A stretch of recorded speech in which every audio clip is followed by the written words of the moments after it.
दोस्तों फ्यूचर में इंसानों से ज्यादा रोबोट्स हो सकते हैं, ऐसा मानना है इलॉन मस्क का।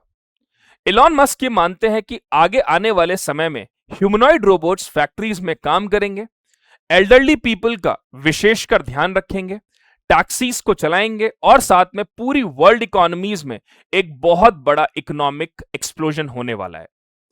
तो एग्जैक्टली exactly है क्या ये वीडियो? इस पूरे वीडियो में हम समझेंगे कि ये ऑप्टिमस ह्यूमनॉइड रोबोट जो टेस्ला के द्वारा बनाया जा रहा है, ये क्या करने वाला है। इसके साथ में इसका पूरा इंपैक्ट ग्लोबल इकोनॉमीज पे कैसे आएगा, भारत के लिए ये कैसे बहुत एडवांटेजियस और साथ साथ में चैलेंजेस वाला साबित हो सकता है। तो सबसे पहले बात करते हैं कि इलॉन मस्क का ये ऑप्टिमस रोबोट एक्चुअली में क्या करने वाला है। मस्क का ये मानना है कि रोबोट्स जो हैं ये अब पूरी दुनिया में एक एसेंशियलिटी बनने वाले हैं और हर जगह पर ये आपको दिखेंगे। उनका यह भी मानना है कि आने वाले समय में ये रोबोट्स इंसानों से ज्यादा हो सकते हैं। तो एक्चुअली में मस्क का ये कहना है कि एक बहुत बड़ा ग्लोबल इकोनॉमी में एक्सप्लोजन ला सकते हैं, जहां पूरी दुनिया में स्पेशली डेवलप्ड इकोनॉमीज में कहीं ना कहीं एक बहुत बड़ा चैलेंज क्रिएट होता जा रहा है कि लेबर शॉर्टेजेस हैं। यानी वर्ल्ड पॉपुलेशन जो है वो एजिंग होती जा रही है, स्पेशली अगर हम बात करें जापान की, चाइना की, और साथ साथ में जो यूरोपियन कंट्रीज है वहां पर लेबर क्राइसिस बहुत ज्यादा हो रही है, क्योंकि एक तो लेबर कॉस्ट ज्यादा है और दूसरी बात क्योंकि एल्डरली लोगों का पॉपुलेशन ज्यादा है, इस कारण वहां पर एक लेबर शॉर्टेज क्रिएट होती जा रही है। दूसरा जो इंपैक्ट यहां पर मस्क ने बताया वो है राइजिंग कॉस्ट ऑफ लेबर। अगर हम पूरी वर्ल्ड इकोनॉमीज में देखें, स्पेशली डेवलपिंग इकोनॉमीज में, डेवलप इकोनॉमीज में भी, तो जो राइजिंग कॉस्ट ऑफ लेबर है उससे कॉस्ट पुश इन्फ्लेशन बढ़ रहा है। जहां स्टैंडर्ड ऑफ लिविंग लगातार बढ़ता जा रहा है, वहां पर महंगाई के बढ़ने की वजह से जो लेबर्स की जो सैलरी डिमांड है या वेजेस डिमांड है वो लगातार बढ़ती जा रही है। तो इसीलिए रोबोट्स बहुत इकोनॉमिकल साबित हो सकते हैं। तीसरी और सबसे इंपॉर्टेंट बात, एल्डरली केयर क्राइसिस। दुनिया भर में अगर हम देखें, स्पेशली चाइना और जापान के कंटेक्स्ट में अगर हम बात करें, तो वहां पर एल्डरली केयर क्राइसिस लगातार बढ़ती जा रही है। जो यंग पॉपुलेशन है वो काम पर चले जाती है या इधर उधर दूसरी कंट्रीज में चले जाती है, जिसके कारण उनके जो पेरेंट्स हैं और उनके जो ग्रैंड पेरेंट्स हैं उनके लिए वहां पर एक एल्डर केयर क्राइसिस हो रहा है। तो ये ह्यूमनॉइड रोबोट जो है ये एक्चुअली में एल्डर केयर क्राइसिस में बहुत बड़ा रोल प्ले कर सकते हैं। आगे बढ़ने से पहले कि ये ह्यूमनॉइड इंडस्ट्री कितनी बड़ी हो सकती है और इंडिया के लिए कितने बड़े चैलेंजेस ला सकती है, आप सब फटाफट से मेरे टेलीग्राम चैनल को ज्वाइन करिए। टेलीग्राम चैनल पर मैं इकोनॉमी के बहुत ही इंपॉर्टेंट कंटेंट जैसे कि इंपॉर्टेंट मंथली करंट अफेयर्स की पीडीएफ्स, लाइव क्वेश्चन सीरीज के क्वेश्चंस, इन सबको शेयर करता हूं।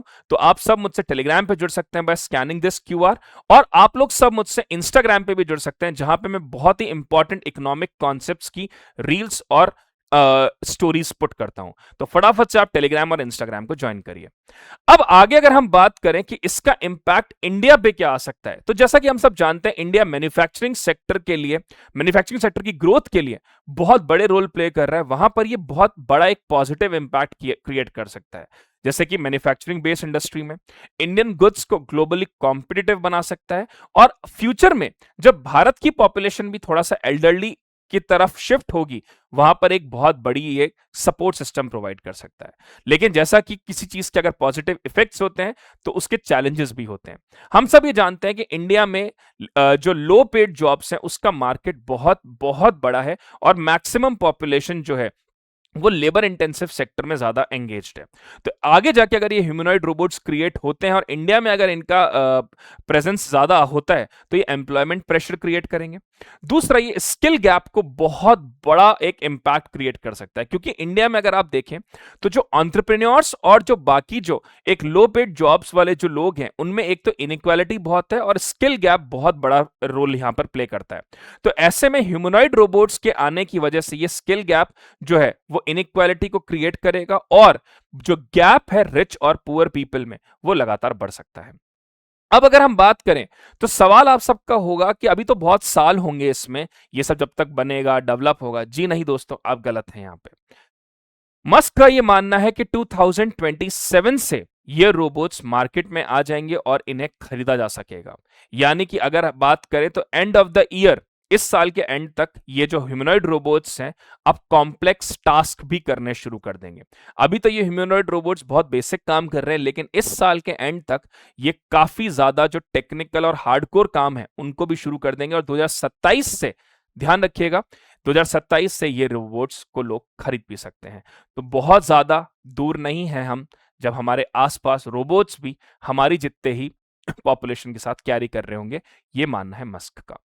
अब बात ये आता है कि अगर ह्यूमनॉइड रोबोट्स के मार्केट की बात करें तो आज इसका जहां मार्केट 2 से 3 बिलियन डॉलर का है, आगे आने वाले समय में 2035 तक ये जो मार्केट है ये लगभग 40 बिलियन डॉलर से 200 बिलियन डॉलर के बीच में हो सकता है। यानी एक बहुत बड़ी इंडस्ट्री ये ह्यूमनॉइड रोबोट मार्केट बनने वाली है। अब अगर हम बात करें कि क्या ये रोबोट्स, आप सबका एक सवाल होगा, क्या ये रोबोट्स जॉब्स को किल कर देंगे? तो देखिए, इसमें मेरी जो एक पर्सनल राय है वो ये है कि जब भी कोई टेक्नोलॉजी क्रिएट होती है तो उस टेक्नोलॉजी के दो इंपैक्ट होते हैं। एक तो ये होता है कि हम अपनी स्किल्स को बेटर करें, क्योंकि इन रोबोट्स को भी चलाने के लिए, इनकी मेंटेनेंस, इनको क्रिएट करने के लिए ह्यूमन ही चाहिए होंगे। तो वहां पर बहुत ज्यादा इंपॉर्टेंट होगा कि हमारी जो जितनी भी स्किलफुल जॉब्स हैं उसमें हमें एडवांसमेंट करना होगा। तो AI supervision, robot maintenance, software hardwares को क्रिएट करने के लिए we need people who are rich in skill. लेकिन दूसरी तरफ जो रिपीटेटिव जॉब्स हैं, लो स्किल जॉब्स हैं, उनके लिए सच में एक बहुत बड़ा खतरा हो सकता है। तो अब ये देखना पड़ेगा कि भारत उस केस में अपने आप को कैसे इस चीज के लिए प्रिपेयर कर रहा है, और इंडिया क्या सच में इन चीजों के लिए रेडी है क्या। अगर बात करें टाइमलाइन की, तो देखिए, यूएस में ये जो ह्यूमनॉइड रोबोट का मार्केट है ये इस साल के एंड तक एक्सपैंड हो जाएगा। यूरोप में नेक्स्ट मंथ इसको अप्रूवल मिल सकता है, और चाइना जो है वो भी इसी सिमिलर टाइमलाइन को फॉलो करने की सोच रहा है। तो अगर बात करें, एक सवाल जो आपसे मैं एक्सपेक्ट करूंगा कि आप चैट में लिखें और मुझे बताएं, क्या आपको लगता है कि इसका ग्लोबल इकोनॉमी पे एक बहुत बड़ा इंपैक्ट आ सकता है? क्योंकि जिस तरह से हमने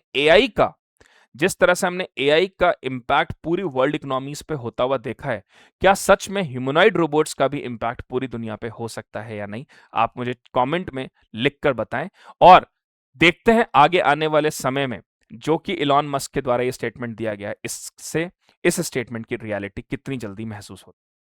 For further videos, you all can subscribe to my YouTube channel. You can like this video, you can share this video, और comment में मुझे बताइए आपको ये वीडियो कैसा लगा। God bless you all. Take care.